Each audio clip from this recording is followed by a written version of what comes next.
누가복음 14장 말씀을 우리가 함께 나누었습니다. 누가복음 14장에는 두 개의 잔치가 나옵니다. 이제 앞부분에 바리새인 지도자가 예수님을 초청해서 잔치를 베풀죠. 그리고 그 잔치 가운데 예수님께서 지금 하나님 나라의 잔치에 대해서 말씀을 하고 계십니다. 14장 1절에 보면 이제 예수님께서 초청을 받아서 잔치에 갔는데 그 잔치 자리에 수종병 든 병자가 앉아 있었습니다. 예수님께서 그 자리에 있는 사람들에게 안식일 날 이 병자를 고치는 게 옳으냐 아니냐라고 물어보았어요. 늘 바리새인들은 예수님의 일거수일투족을 지켜보면서 특별히 안식일 날 잘못하는 게 없는지 눈여겨보고 있던 상황이었죠. 예수님께서 물어보았습니다. 아무도 대답을 못해요. 그때 예수님께서는 그 병든 환자를 고쳐주시면서 안식일의 참 뜻이 무엇이고 안식일의 주인이 누군지에 대해서 그 자리에 있는 사람들에게 가르쳐 주십니다. 또한 그 잔치자리에 온 사람들이 누가 더 높은 자리에 앉느냐, 상석에 앉느냐를 가지고 다투는 모습을 보면서 예수님께서는 그들의 마음속에 있는 교만의 문제를 지적을 하시면서 하나님 앞에서 자기를 내세우는 자는 낮아질 것이요 하나님 앞에서 나를 낮추는 자는 높임을 받으리라 라고 말씀을 해 주셨죠. 예수님께서는 이 잔치자리에 초청받아 온 사람들을 향해서 그들의 문제를 가지고 이야기를 하시다가 이제 그 다음에 이 잔치를 배설한 초청한 사람의 문제를 놓고 말씀을 하십니다. 그래서 예수님께서는 그 잔치를 연 바리새 지도자에게 그렇게 말씀하시죠. 잘 사는 사람들, 나중에 나에게 갚을 수 있는 사람들에게 연회를 베풀기보다 어렵고 힘들고 가난한 사람들을 불러서 그들을 대접하는 일을 하라라고 말씀을 가르쳐 주셨습니다. 이런 상황이 되니까 갑자기 그 연회석에 앉아있던 사람 중에 한 사람이 이렇게 이야기를 합니다. 하나님 나라의 잔치에 이렇게 앉아서 떡을 먹는 자는 얼마나 복된가, 이런 이야기를 합니다. 여기 하나님 나라에서 떡을 먹는다라고 하는 것은 잔치자리에 참석해서 지금 즐기는 것을 얘기하죠. 근데 이 사람이 이런 얘기를 하는데 밑바닥에 깔린 생각이 있습니다.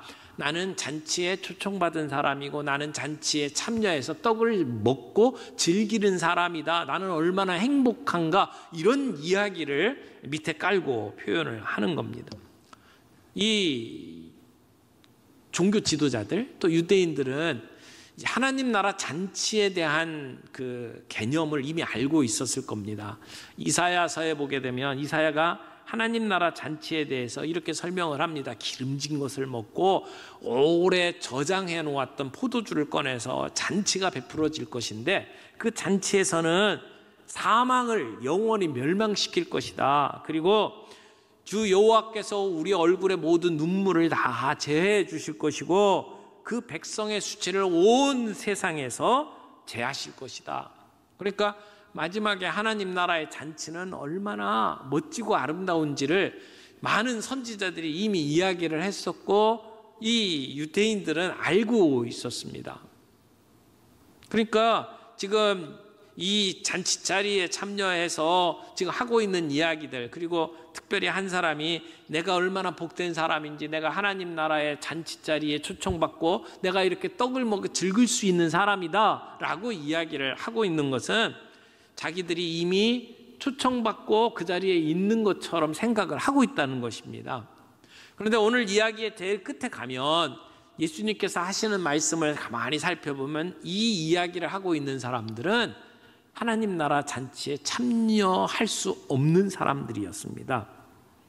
예수님께서는 그런 사람들에게 지금 하나님 나라의 잔치는 어떤 성격의 것이고 하나님 나라의 잔치는 어떤 사람이 참여할 수 있는지에 대해서 오늘 말씀을 통해서 설명을 해 주십니다.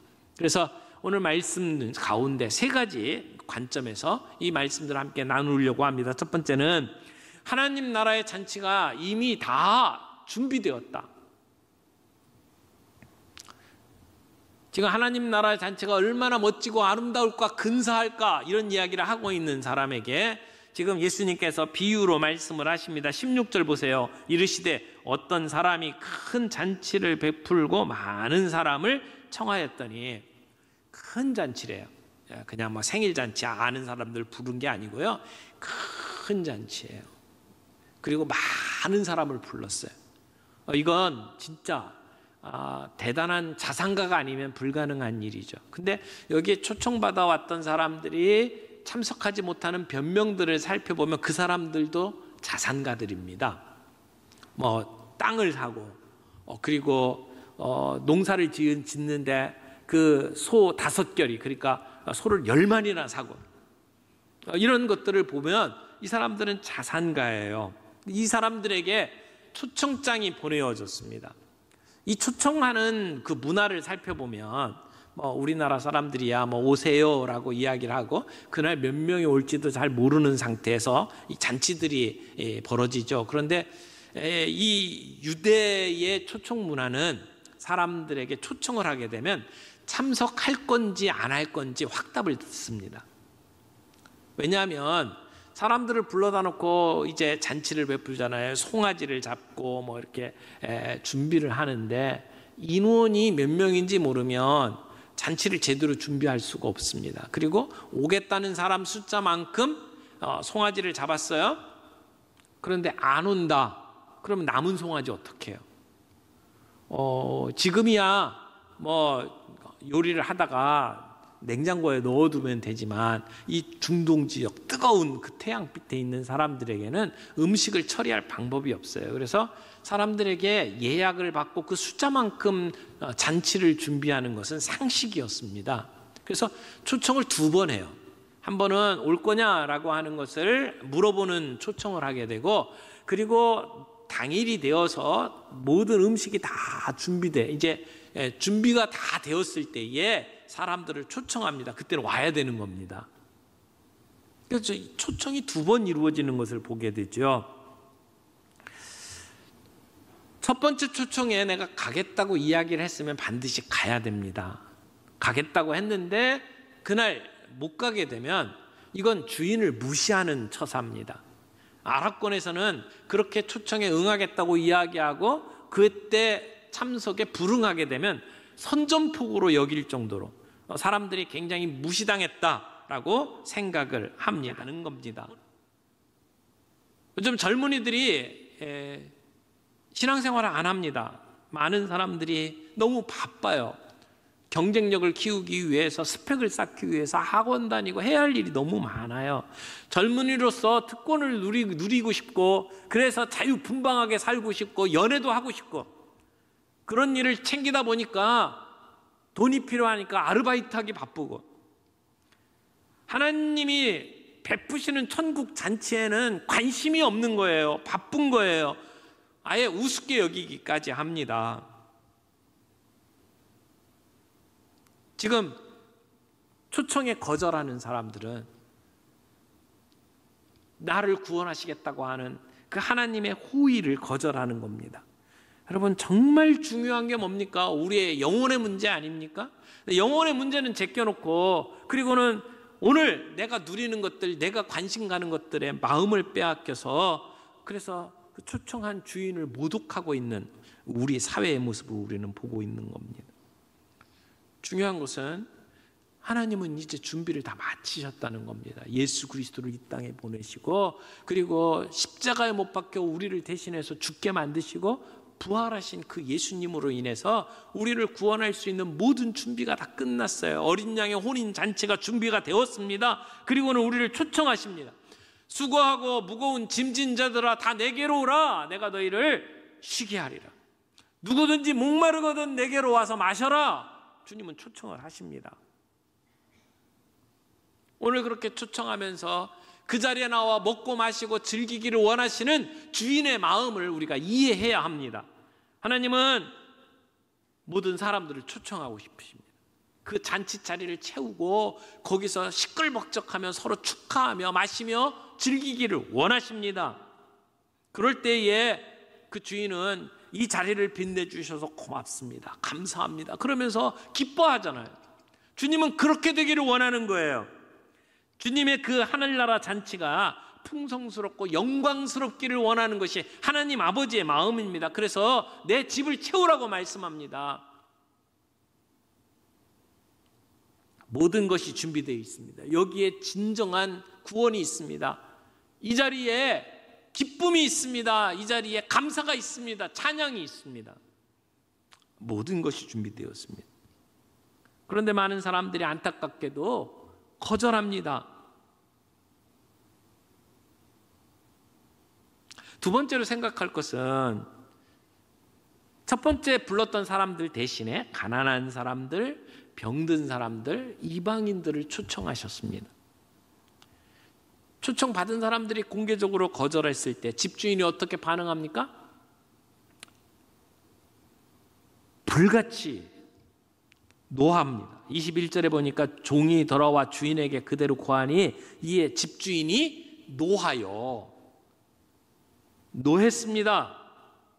그러면 그 다음에 어떻게 됐나요? 초청한 사람이 안 오니까 잔치를 없애버렸나요? 잔치를 연기했나요? 그럴 수가 없습니다. 주인은 잔치를 연기하거나 취소하지 않았습니다. 잔치는 진행됩니다. VIP가 안 와도, 저명인사 안 와도 잔치는 계속됩니다. 대신 그 준비한 음식이 헛되지 않도록 하기 위해서 다른 사람들을 초청을 합니다. 지금 두 번째로 초청받는 사람들은 이 사교적인 모임에 초청자 명단에 절대 들어갈 수 없는 사람들입니다. 가난한 사람들, 또 몸이 불편한 사람들, 이방인들입니다. 지금 불같이 노하면서 주인이 종에게 뭐라고 이야기합니까? 빨리 시내의 거리와 골목을 다니면서 가난한 사람들, 몸이 불편한 사람들, 맹인들, 저는 사람들을 불러오라고 이야기를 합니다. 여러분, 메시아가 오셔서 우리에게 베푸시는 일들이 바로 이와 같다는 이야기입니다. 메시아는 뒤집어 엎는 역사를 일으키십니다. 업사이드 다운. 세상 사람들은 이런 연회를 만들고 되돌려줄 수 있는 사람들, 유명한 사람들을 초청해서 그들과 함께 명함을 나누고 그들과 함께 친분을 쌓고 그래서 나중에 되돌아올 것을 생각하면서 대접을 하는 문화지만 메시아가 오시면 이걸 뒤덮어 엎는다는 이야기입니다. 하나님 나라의 통치 아래에서는 세상 사람들에게 버림받은 사람들이 더 이상 버림받지 않을 것입니다. 이사야서의 말씀을 보면 시각장애인들은 보게 될 것이고 듣지 못하는 청각장애인들은 들을 것이고 지체장애인들은 뛸 것이고 그리고 말 못하는 언어장애인들은 기쁨으로 외칠 것이다 라고 이야기를 합니다. 나는 괜찮은 사람이야 라고 생각했던 스스로 자기를 합당하게 여기던 사람들은 가장 낮은 자리는 내려가고 아니 그 잔치에 참여도 못하고 배제되는 사람들이 될 것입니다. 그러나 메시아의 초청은 이 세상 사람들에게 업신여김을 당하고 그리고 거절당했던 사람들이 초청받고 그 자리에 참석하게 된다라고 하는 것이죠. 어떻게 보면 혁명이 일어나는 겁니다. 예수님 당시에 로마와 헬라 시대에 많은 사람들이 선물을 주고 베푸는 것은 되돌려받기 위해서였어요. 그래서 못 살고 어려운 사람들에게 선물을 주는 것은 그건 못마땅한 일입니다. 그러면 안 되는 일이었습니다. 근데 예수님은 그런 사람들과 어울렸어요. 사람들이 매국노라고 손가락질하고 저는 죄인이라고 이야기한 사람들과 예수님은 어울렸어요. 그들과 함께 식사했어요. 그래서 예수님은 많은 바리새인들의 비난을 받지 않았습니까? 그게 메시아의 모습입니다. 그 사람들이 가지고 있었던 제도, 그 사람들이 누리고 있었던 문화들을 훼손하는 겁니다. 예수님은 그런 업사이드 다운의 역사를 일으키시는 분입니다. 예수님은 그런 사람들과 어울림으로 말미암아 다른 사람들의 비난을 받을 각오를 하고 계신 분입니다.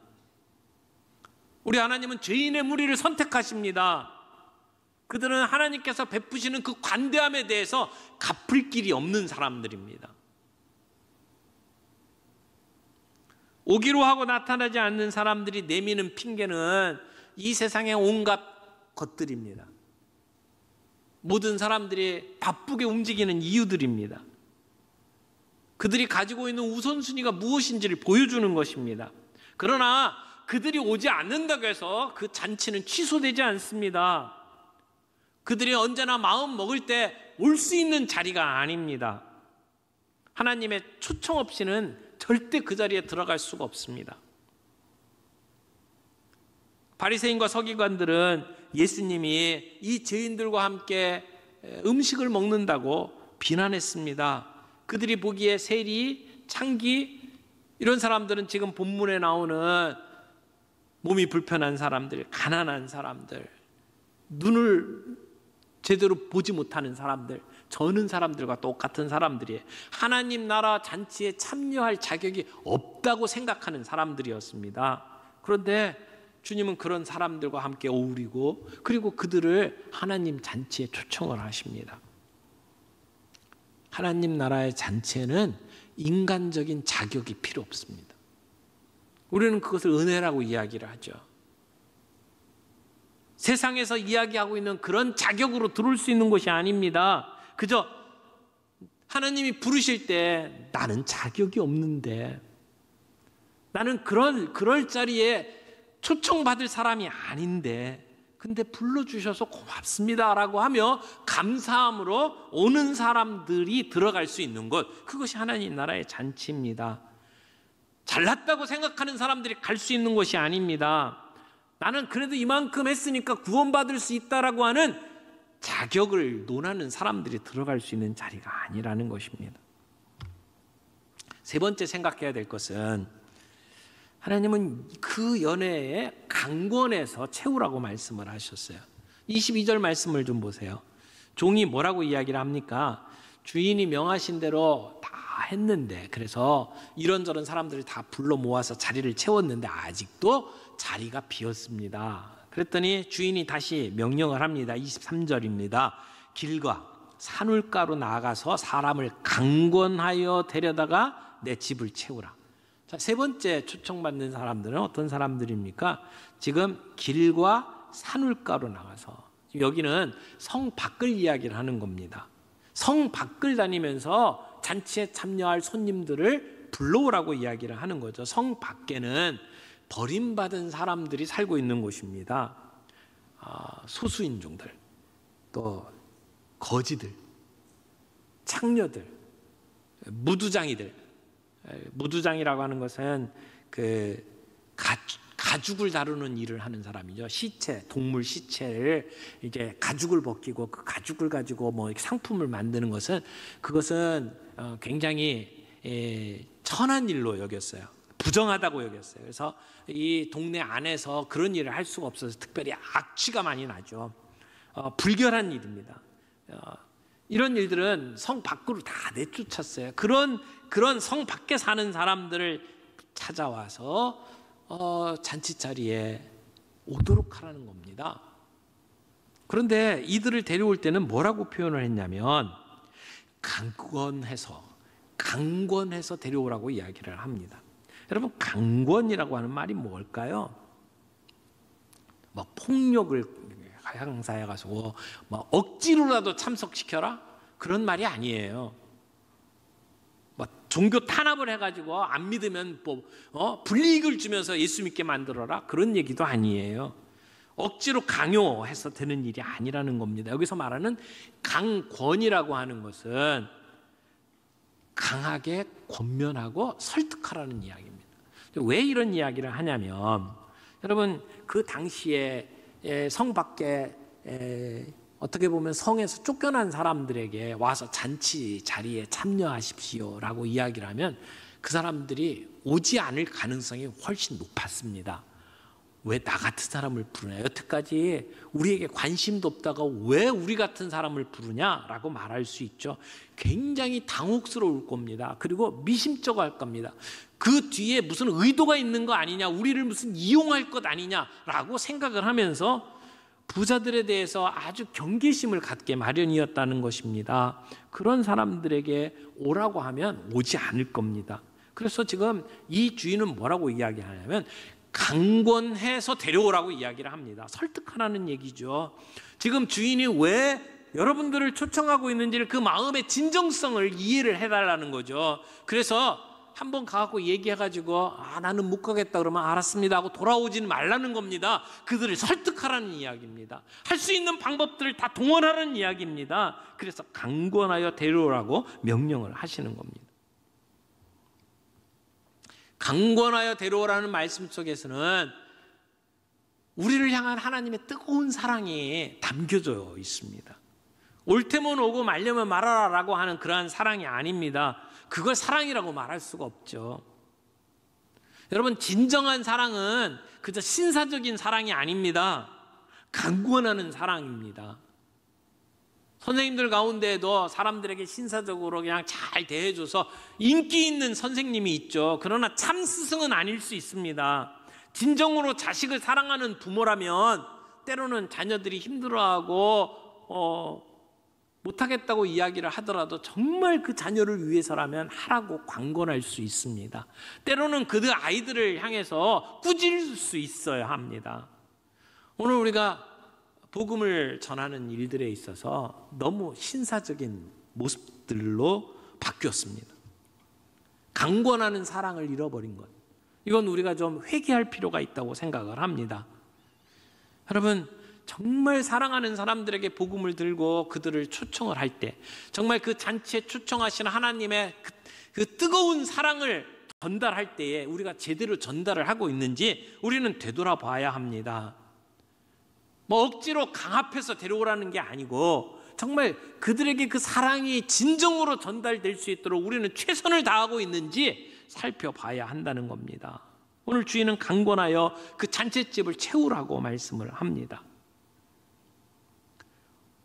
첫 번째, 사람들이 거부한다고 낙심하고 그냥 잔치 포기하지 말고 그 선포를 받아들이고 그들이 참여할 수 있도록 그들을 강권하라고 이야기를 하는 겁니다. 여러분, 그것이 오늘 이 잔치에 참여한 우리 모두를 향한 사명입니다. 우리는 사람들을 초청하라고 부름을 받은 종입니다. 하나님의 잔치는 결코 취소되지 않을 겁니다. 강권하여 채우라는 하나님의 강한 의지를 오늘 우리는 마음속에 담아야 합니다. 오늘 말씀을 정리하겠습니다. 하나님의 잔치는 초대받았다고 되는 게 아니라고 말씀을 드렸어요. 우리의 삶 속에 어떤 것을 최우선순위에 두는지에 따라서 우리가 그 초대에 응하느냐 거절하느냐 결정이 됩니다. 잔치는 자격이 있다고 들어가는 게 아닙니다. 오직 은혜로만 들어갈 수 있는 곳입니다. 여러분, 최종적으로 잔치에 참여한 사람들을 보세요. 어떤 사람들입니까? 그 잔치에 도무지 어울리지 않는 사람들, 사람들의 사교 모임에 초청장 명단에 들어갈 수가 없는 사람들, 그런 사람들이 그 자리에 참여해서 먹고 즐길 수 있었습니다. 어떻게 구원받습니까? 어떻게 하나님의 백성이 될 수 있습니까? 내게 어떤 자격과 공로가 있는 것이 아니기 때문에, 아무것도 없는 우리인데, 자격이 없는데도 구원해 주셔서 감사합니다라는 마음으로, 그저 송구스러운 마음으로 참여할 수 있는 사람들, 그들이 누릴 수 있는 겁니다. 또 하나 중요한 것은 하나님은 이 잔치에 많은 사람들이 불려오기를 원하십니다. 우리를 향한 하나님의 뜨거운 사랑을 우리는 이해할 필요가 있습니다. 그리고 우리에게 주신 사명이 바로 그것입니다. 사람들을 데려다가 그 자리를 채우는 겁니다. 오늘 우리는 그 사명을 명심하고 그리고 강권해서 그 사람들을 주님 앞으로 데려오는 이 일들을 하고 있습니까? 우리를 구원해 주신 그 하나님의 은혜에 감사하며 그 천국 잔치를 누리면서 살아가고 있습니까? 또 그 자리를 채우라고 하시는 하나님의 뜨거운 명령을 우리의 마음속에 담고 우리 주변에 있는 사람들을 강권해서 정말 할 수 있는 최선의 방법들을 다 동원해서 그 하나님의 진정한 사랑들을 전달하며 그 자리로 초청하는 일을 하고 있습니까? 오늘 우리의 삶 속에 그 잔치에 참여하는 기쁨이 있기를 바라고, 또 그 잔치에 사람들을 초청함으로 말미암아 하나님의 마음을 기쁘시게 해드리는 저희 모두가 되기를 바랍니다.